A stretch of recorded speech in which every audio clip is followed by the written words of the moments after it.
Assalamualaikum warahmatullahi wabarakatuh.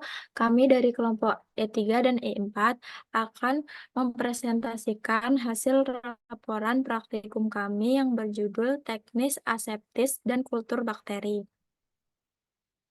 Dengan anggota saya Vira Daniswara dengan NIM 2261342, Berliana Khairunisa dengan NIM 2261343, Nadia Mutiara 2261345, Risma Aditya 2261347, dan Naura Al-Shifa dengan NIM 2261348. Jadi yang pertama ada alat dan bahan. Alat yang digunakan dalam praktikum ini berupa neraca analitik, strip plate, autoclave, biosafety cabinet atau BSC, inkubator, gelas ukur, wadah media, spatula, rak tabung reaksi, Erlenmeyer, Bunsen, dan OC. Bahan yang digunakan dalam praktikum ini yaitu nutrien broth, nutrien agar, aquades, dan alkohol 70%. Cara kerja yang pertama yaitu menggunakan APD. Yang pertama, gunakan sepatu dengan alas kaki bersih yang disediakan di laboratorium. Kemudian yang kedua, cuci tangan dengan sabun dan air mengalir. Kemudian selanjutnya menggunakan APD yang berupa jas lab, sarung tangan, masker, dan penutup kepala. Kemudian pastikan masker menutupi mulut dan hidung dengan rapat. Kemudian kenakan sarung tangan sesuai dengan ukuran dan pastikan seluruh bagian tangan tertutup. Yang terakhir, periksa di depan cermin untuk memastikan semua APD dipakai dengan benar. Selanjutnya, cara kerja prosedur penggunaan BSC.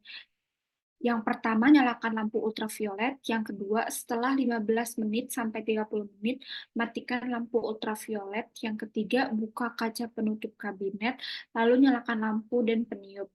Yang terakhir, semprot meja dan kaca penutup kabinet menggunakan alkohol 70% di semua sisi, lalu usap keluar.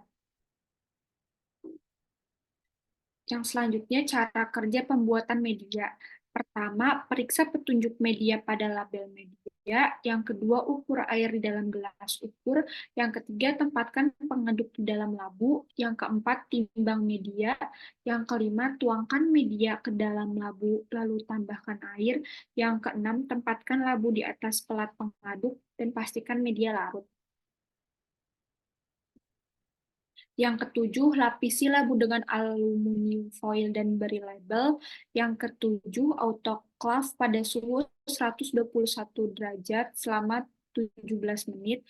Yang kesembilan, keluarkan media, taruh di atas piringan, tunggu hingga dingin, 45 derajat Celcius. Yang kesepuluh, tuangkan media ke dalam cawan Petri sebanyak kurang lebih 20 ml.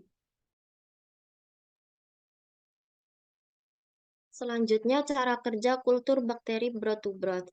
Yang pertama, panaskan OC sampai membara. Yang kedua, buka tabung berisi biakan bakteri dan panaskan tutup tabung di atas api.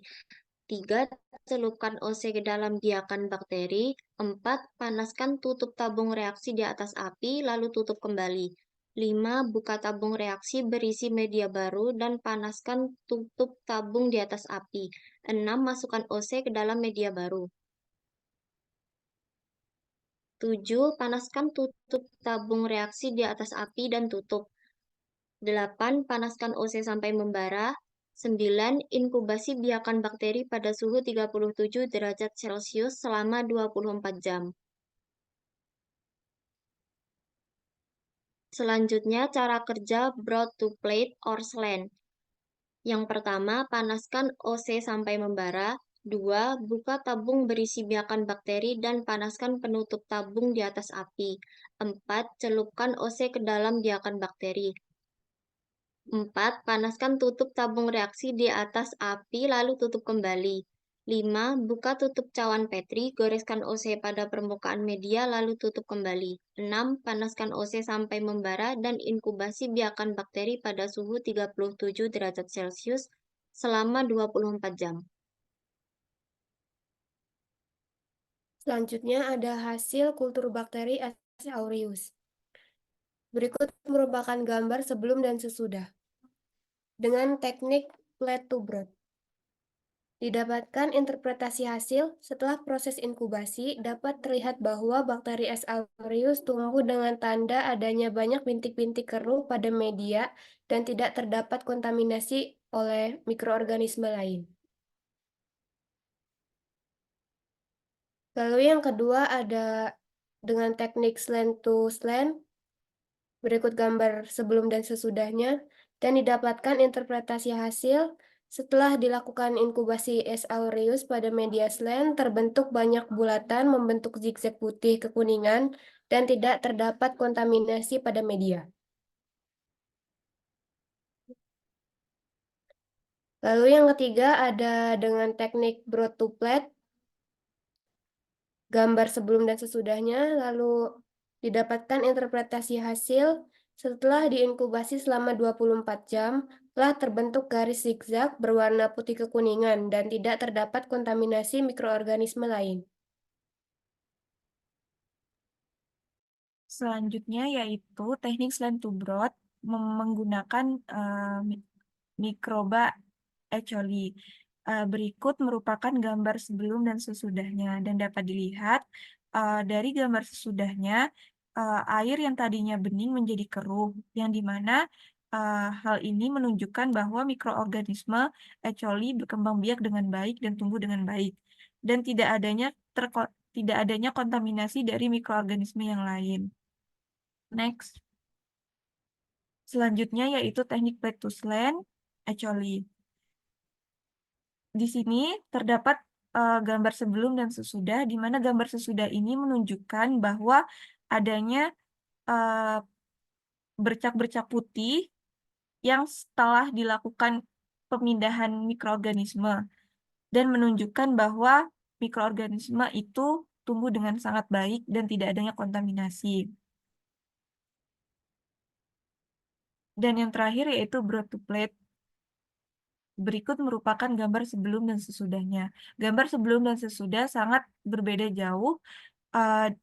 Di gambar sesudah terdapat mikroorganisme yang tumbuh tanpa adanya kontaminasi mikroorganisme yang lain.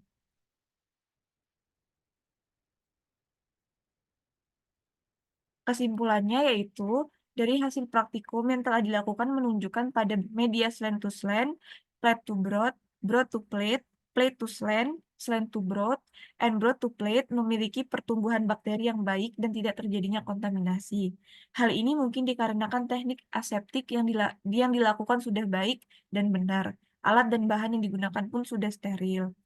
Mungkin sekian presentasi dari kelompok kami, kurang lebihnya kami mohon maaf. Kami akhiri, wassalamualaikum warahmatullahi wabarakatuh.